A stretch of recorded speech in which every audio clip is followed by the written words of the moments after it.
তারা আরেকটি গোল কিক আমরা দেখতে পেলাম, কিন্তু এদিকে সিয়াম এবং নাইমের পায়ে লেগে বল চলে গেল মাঠের বাইরে। থ্রোইন কিংমাইস্টার বলে সিয়ামের পাস সুমনের কাছে ভালো একটি পাস ছিল, কিন্তু সুমন ওখানে একটু সময় নিয়ে ফেলেছে বল রিসিভ করতে।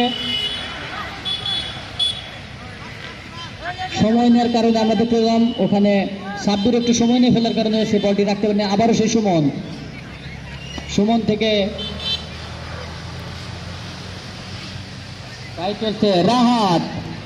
রাহাত থেকে নাইম কাউন্টারে চলে গেছে, আবার সুন্দর একটি পাস, কিন্তু তার প্লেয়ার বলটি পায়ের সাথে সংযোগ করতে ব্যর্থ হওয়ার করে রিসিভ করতে পারেনি। ট্রাই চলছে,